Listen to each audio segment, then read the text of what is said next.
Je sais pas, hein. Pour moi, il y a zéro mort du côté des supernovas, donc je le verrais mal mourir.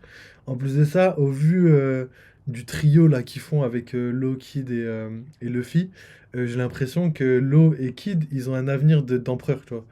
Que quand ce sera genre là, après le manga ou peut-être à la fin du manga, ce sera les nouveaux empereurs des mers, tu vois, la nouvelle génération, tu vois. Tout à l'heure, t'as dit que Yamato, elle était un tout petit peu moins fort que Zoro et que dans le futur, tu m'as déjà dit plein de fois, qu'elle rejoindrait l'équipage des chapeaux de paille. Et pour moi, dans l'équipage des chapeaux de paille, il n'y a personne qui peut être au niveau de Zoro et Soji, parce que depuis le début de l'histoire, c'est le Monster Trio. Donc forcément, Yamato doit être moins forte.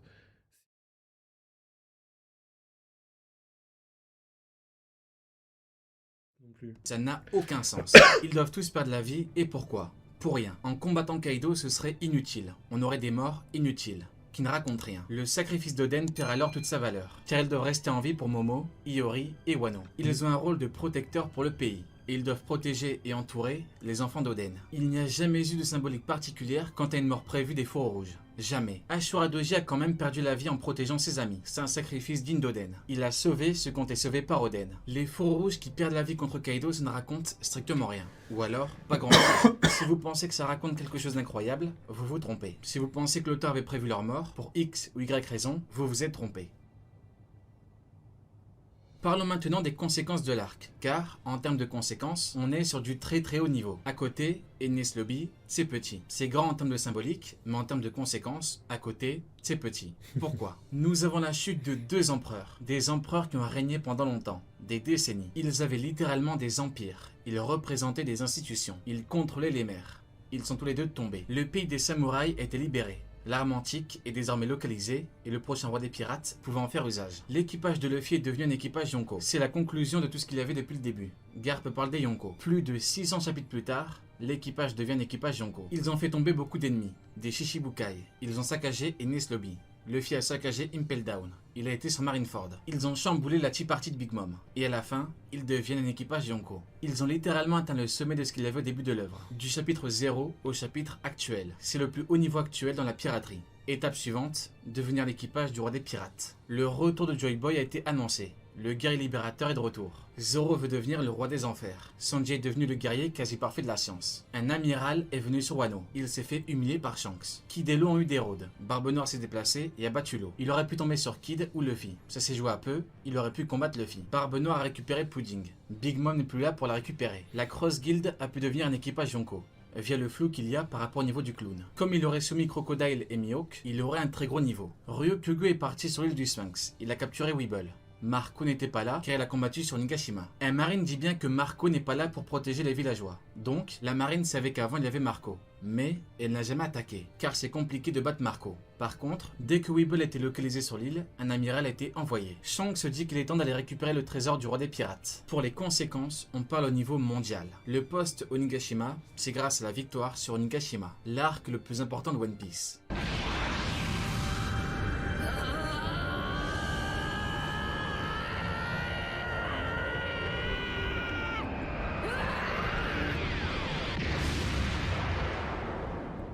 Onigashima qui se traduit par l'île du démon est l'île où réside Kaido, l'empereur. Et c'est là que l'arc se déroulera. Tout d'abord, il faut comprendre que l'arc est un arc de combat, de bataille, à la limite de la guerre. C'est un arc de résolution de problèmes via les combats. Après plus de 8 ans à construire un scénario, après 2 ans de préparation à Wano Kuni, c'est là que tout se jouera. Il est donc normal que dans chaque chapitre, il y ait de la puissance, du combat, des techniques, que l'on fasse tout pour en arriver à un éventuel power-up, car ce n'est pas l'arc de Dressrosa où on peut avoir des flashbacks en cours d'arc, où on peut avoir un chapitre sans gros affrontement. Là on est comme sur Enies Lobby, un arc de combat pour tous les Mugiwara, ils sont présents pour changer l'histoire. Après le flashback de Robin, du chapitre 400 au chapitre 427, il n'y a eu que des combats du début à la fin. Et bien là, après le flashback d'Oden, il n'y a eu que des combats du début à la fin. Sauf que Enies Lobby à côté, ce n'est pas grand chose. Sur Enies Lobby, il n'y avait que les membres du CP9 contre les Mugiwara. Sur Onigashima, c'est l'équipage d'un empereur et son armée, une véritable institution. Avec Charlotte Linlin, la capitaine pirate la plus puissante du monde. Kaido, la créature la plus puissante du monde.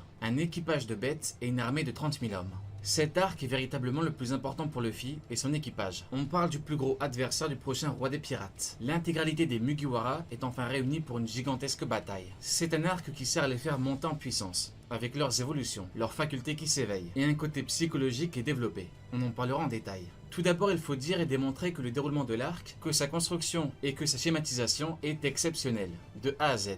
Tout a été pensé pour en arriver à la fin, avec l'éveil du Gear 5 de Luffy, une étape cruciale pour qu'il devienne le roi des pirates. Disons les choses clairement. Très peu de mangaka s'aventuraient dans un tel chemin. Très peu de mangaka se sentiraient capables d'accepter un tel défi. La construction de l'arc Onigashima. Il faut comprendre que l'arc Onigashima est en premier temps un arc préparé depuis 8 ans. On ajoute 2 ans d'arc au Wano Kuni pour en arriver à Onigashima. Il y a plus de 50 personnages importants, impactants et développés dans l'arc. Et je ne parle pas de personnages comme Numbers. Je parle de Huzu, Kaido, Ashura Doji ou encore Kanjuro. C'est un panel de personnages très variés, qui racontent tous une histoire différente et qui apportent un plus au récit. Prenons un exemple clair. Marineford, un conflit qui oppose Barbe Blanche et son empire à la marine et au Shibukai. En personnages importants qui ont au moins marqué ce conflit comme Squardo, les Amiraux ou encore Crocodile, il y en a au maximum une trentaine. Et je suis gentil.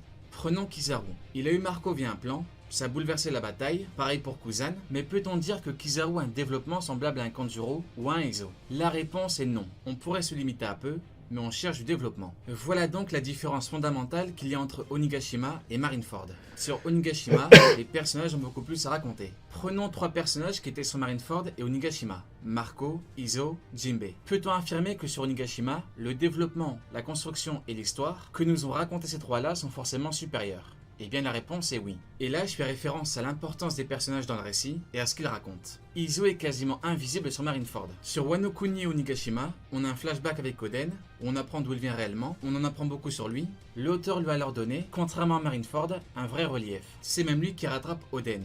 Il a passé plus de 4 ans avec Oden sur le navire de Newgate. Il a donc une vraie sculpture scénaristique, une importance particulière de grande ampleur. Il combat Kaido sur le toit. D'ailleurs, ouais, je suis d'accord avec ça. Et d'ailleurs, je voulais ajouter un truc, c'est que je pense que s'il l'a développé plus, c'est parce qu'il savait qu'il allait mourir.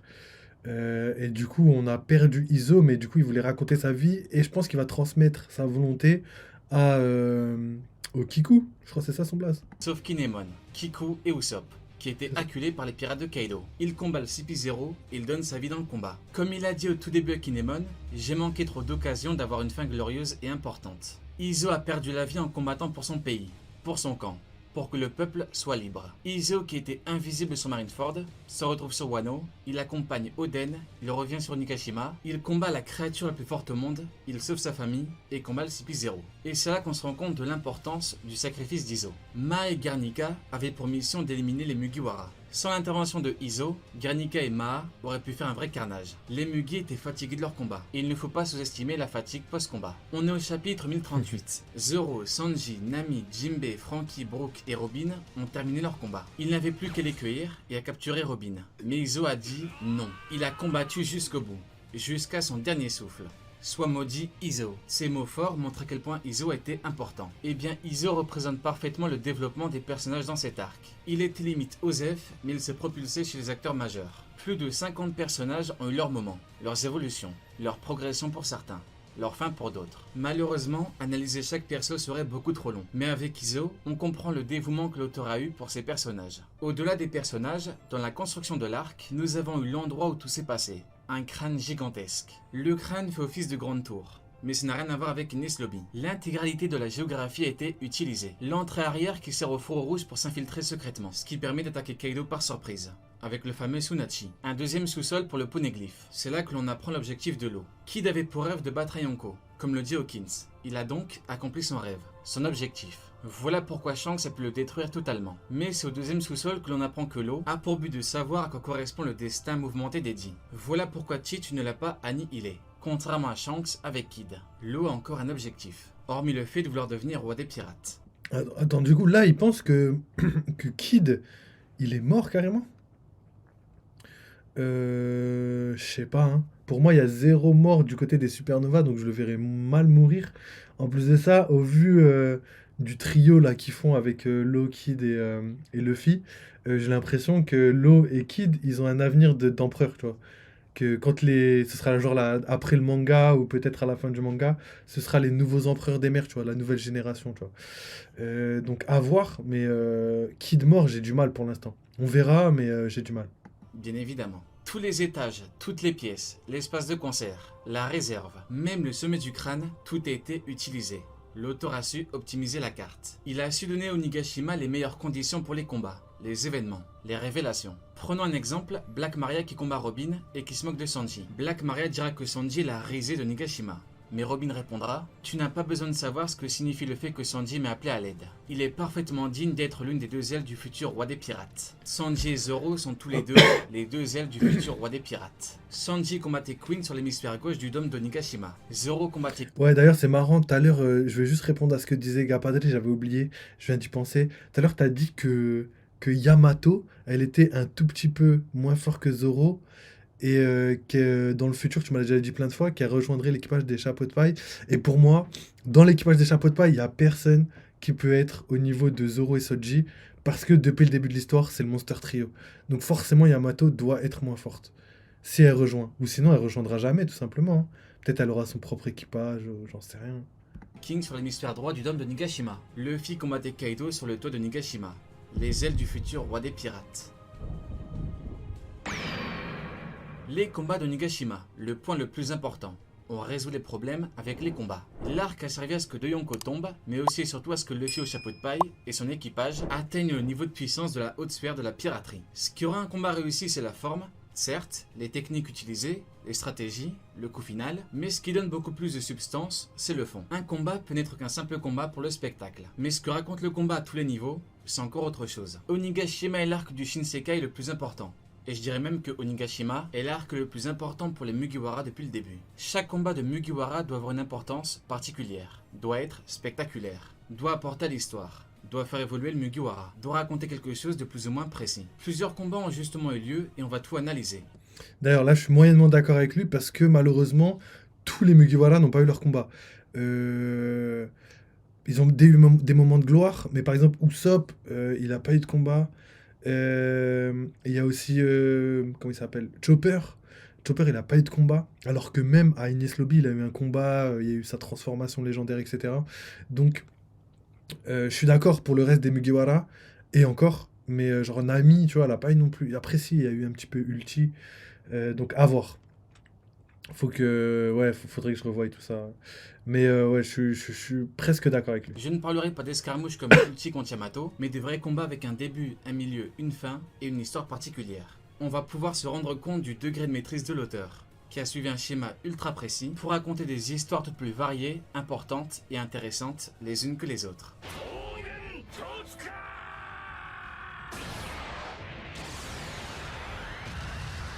Le combat des Faux Rouges contre Kaido est un hommage à la grandeur de Kozuki Oden. Durant ce combat, les Faux Rouges sont poussés par 20 ans de haine et de volonté de vengeance. Ils ont combattu le roi des bêtes de toute leur force, en combinant leurs attaques, en les coordonnant, comme Kikue Izo ou encore Nekomamushi qui envoie un uppercut pour que Kawamatsu puisse attaquer. Même si Kaido lui envoie un coup de patte, Inuarashi attaque Kaido. C'est un combat comme Oz contre les Mugiwara. On attaque de partout, on additionne en quelque sorte la puissance et les techniques. Les Faux Rouges maîtrisent le Ryuo, et c'est durant ce combat que l'on voit Oden qui voulait leur apprendre le Odeni Toryu. Mais les Faux Rouges ont refusé car, comme le dit Toki, ils aiment tellement Oden que pour devenir le disciple principal, ils se seraient presque entretués. Ils prennent alors la posture d'Oden pour attaquer Kaido avec la même technique. Visuellement, c'est très beau. Le fait que l'on ait un 9 contre 1 permet à l'auteur de faire en sorte que les Faux Rouges, qui sont trop faibles pour le roi des bêtes individuellement, puissent le combattre de façon cohérente. Même s'ils sont en moyenne, et je dis bien en moyenne, de puissance d'un vice, individuellement, un empereur est beaucoup trop fort. Mais avec un 9 contre 1, ils peuvent combattre Kaido quelques instants. Par contre, là où l'auteur était violent, c'est qu'ils sont portés par une haine et une volonté de vengeance. Ils avaient 2 Sulong avec eux, mais la réalité a fracassé leurs rêves. Kaido ne combattait pas dans les meilleures conditions. Il est passé en forme humaine et les a détruits. On se rend compte que, même avec une grande volonté, si on n'a pas la puissance qui va avec, ça ne sert à rien. L'exploit est possible, mais jusqu'à un certain point. Comme l'a dit Kizaru à Luffy, ta bravo ne suffira pas, Mugiwara no Luffy, si tu ne disposes pas de la puissance requise. Tu auras beau faire de ton mieux, il y a des gens que tu ne pourras pas secourir. Voilà pourquoi Oden a écrit, dans plus de 20 ans, c'est les prochaines générations de puissants pirates qui mèneront la prochaine ère. Ils arriveront dans le nouveau monde, et si je venais à mourir, ce seront eux qui seront à même de vaincre Kaido. Le rôle des Faux Rouges n'a jamais été de battre Kaido. Seul Luffy pouvait le battre. Ils ont lâché leur voie pour en suivre une autre. La voie du guerrier, le code Bushido, repose sur cette vertu essentielle. Respect, sincérité, courage, honnêteté, bonté, honneur, loyauté. Le chapitre 909 s'appelle Seppuku. Le seppuku ou harakiri consiste à s'ouvrir l'abdomen. C'est une manière de partir avec courage et un moyen de retrouver son honneur. La mort, et surtout le seppuku, montre alors le respect, la sincérité, le courage, l'honnêteté, l'honneur et la loyauté. Mais il n'y a aucune mention de vengeance ou de haine. Les faux rouges ont bifurqué de leur voix. Eux qui étaient résignés à mourir ont entendu les mots d'Usopp, qui, in fine, brillera surtout pour des mots lourds de sens. C'est quoi votre problème, fichu samouraï, avec vos souhaits de mourir? À quoi ça votre fierté? Prendre vos responsabilités en exécutant le seppuku. Je ne suis pas fan de cette culture qui est la vôtre. Je m'accroche à la vie avec la morve qui coule de mon nez si je le dois. Je m'en fiche si ça a l'air pathétique. Je survis. Voilà ce que je fais. Et c'est la raison pour laquelle je me tiens ici aujourd'hui. Ne vous contentez pas d'être satisfait d'avoir lancé le raid, bande d'imbéciles. Tout est là. Certes, le raid a été lancé. Mais, si vous mourrez, ça ne sert à rien. Tu ne peux pas te satisfaire de ça. Car il y a un après. Votre vraie voie n'est pas la mort. C'est la loyauté envers la famille Kozuki. Leur vraie voie est de vivre pour Oden et Momonosuke. D'ailleurs, ça c'est magnifique parce que ça fait référence aussi à toute la culture japonaise, la culture du suicide autour du Japon depuis l'époque féodale. Et c'est vrai que les Japonais, ils ont tendance à se suicider quand ils subissent une trop grosse honte.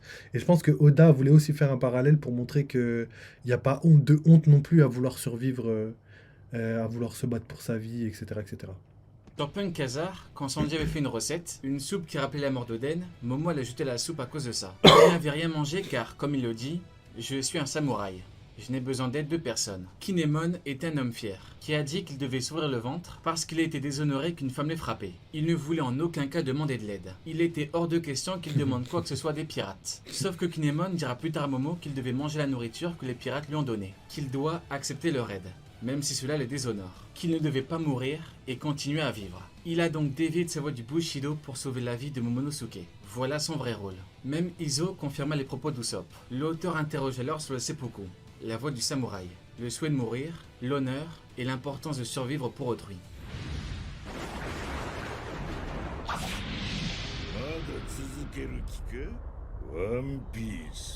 Les Supernovas contre Kaido et Big Mom. L'affrontement est grandiose. Nous avons eu une explosion totale sur le toit de Nigashima. Red Rock, attaque groupée, forme hybride de Kaido. Zoro qui coupe la corne, Luffy qui choque tout le monde avec le Kong Gatling, Ragnarok, des planches titanesques, des catastrophes naturelles, un Hakai qui détruit les autres Zoro qui ne le stoppe qu'une seconde. Hakai. C'est un spectacle de très grande qualité. Ce choc nous montre que la nouvelle génération est prête à affronter l'ancienne. Ce sont des Yonko, ils assistent à une vision d'enfer, mais ils veulent aller jusqu'au bout. Et ils sont déterminés à aller jusqu'au bout. Avantage du nombre, mais Big Mom et Kaido sont deux monstres avec un incroyable niveau de puissance. Une simple combinaison a failli coûter la vie du groupe. Ils ont fini par les séparer, et Luffy était seul contre Kaido. Kaido et Big Mom ont annoncé la couleur. Celui qui gagnera sera le plus proche du One Piece, le légendaire trésor du roi des pirates. C'est avec les points que tout va se jouer. Sur Nigashima, on gagne et on est proche du trésor, ou on perd, et c'est la fin de l'aventure. Le toit nous montre à quel point les empereurs sont puissants, à quel point ils sont dangereux en combinant leurs forces. On a les prémices du Haki des rois de Zoro qui est un power-up, qui sera une condition sine qua non pour qu'il batte King. Luffy comprend le Haki des rois offensif. L'auteur met en évidence la difficulté de l'alliance contre ces montagnes infranchissables.